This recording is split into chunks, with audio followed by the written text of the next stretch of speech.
I can never fail as long as I give it another try. See things from my other eye. You ain't got this point of view. Everything I have is from the skies that I be pointing to. And I'm not gonna even hold you up, not even a second longer. It was bad at one point. Oh, was it bad? Let me explain something to you. You said at one point it was bad through like that beginning process. I promise you. The shorties, I call them the shorties. When they're like super short and they don't hang yet, they're kind of like.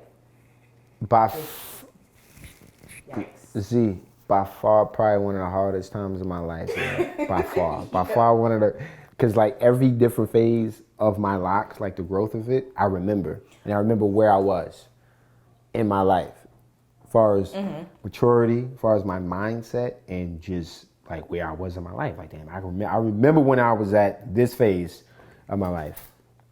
I remember when I was at this phase of my life, and I remember when I was at this phase of my life. Now I realized the growth mentally on the face. It took me a full year for my hair to actually lock.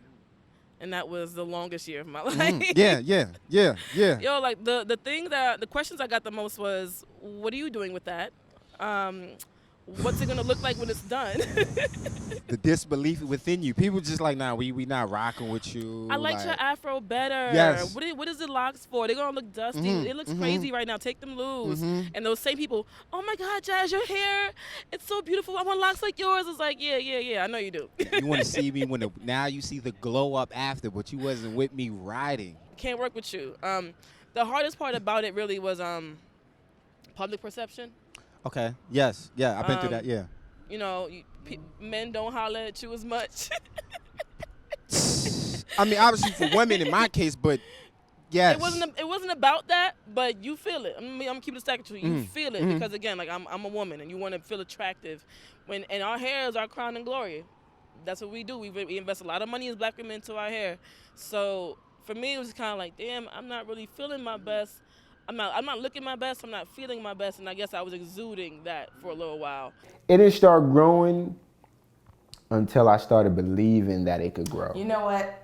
This is bullshit. I promise. Enough. I was with you. That was ugly face. That was very insightful. That was very poetic. Very poetic. It's too much. It's the locks. The lines gave me the poetry. Yo, You become a poet. I never knew I could grow them until I believed it. Just stop it right there. That's enough. Cut. I think we got our shot. Cut. Like Very after excited. you get your hair done, you just stand in the mirror and he's just like looking at himself. Like this is. When it got to like this, was it like right here, and I could move it. Bob. You said the what? The bob. Yeah, the Dora the Explorer with the dreads. He was hyped. I seen the excitement in his face. Like, yo, I touch my back now. Yo, I promise you, I kept saying no to wild things like nah.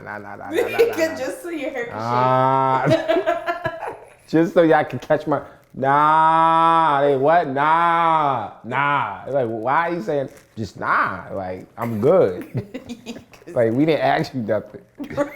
Just no, bro. Just shake your hair because your hair shakes. Just kept shaking. I don't know. So how do you feel about I guess waves, not waves, your lock as it relates to your blackness? Because like even black people say, oh, he has locks now, like he's Afrocentric.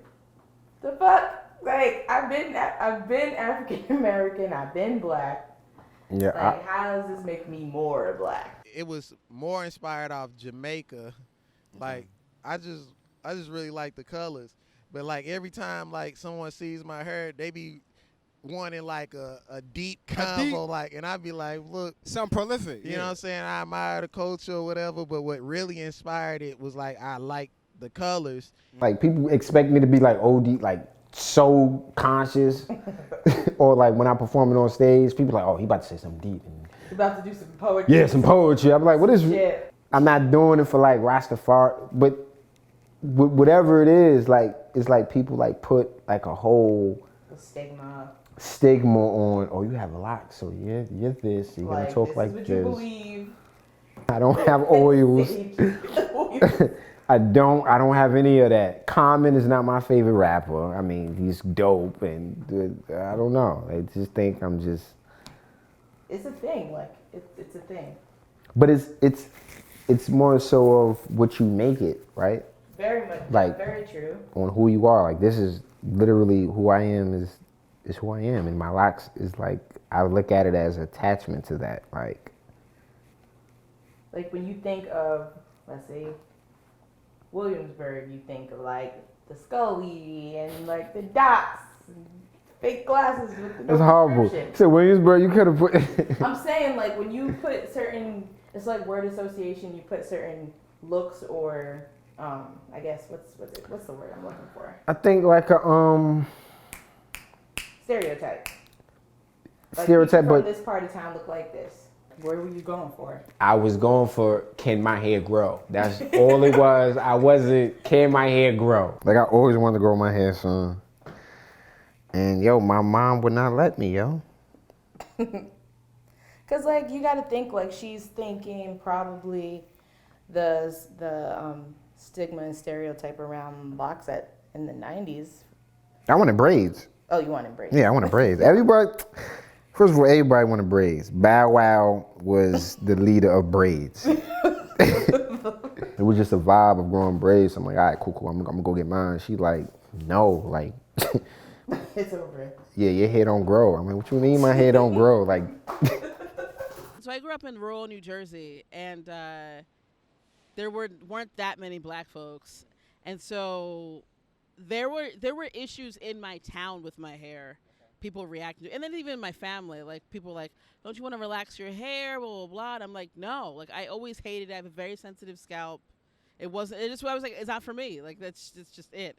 And then eventually, my mom, my sister went natural too. Like I didn't get pressure from them, but like outside family members. The thing that was the biggest lesson for me, I feel like, is that there's been freedom in the commitment. I had a lot of commitment issues for a long time. In your Yeah, personal like in life. Okay. Like I'm kind of a free spirit, and like my parents were performing artists, so we didn't really grow up with a lot of, like, we had structure, but there was just like a freedom that was important to me that I always felt like if I locked my hair, I'm locking it, so I would lose some freedom. Also, I have a dry scalp, so I was like, I don't want to be walking around with like some dry ass dandruffy locks, so those were my two concerns. But then I was like, it is time to just lock your hair and just do it. But yeah, within that time though, I kind of understood and just accepted commitment, and then the freedom in committing to something, and the stability of something. Like when I first got my locks, it was a comedian, and he had like the little locks, or like the little baby ones. Mm-hmm.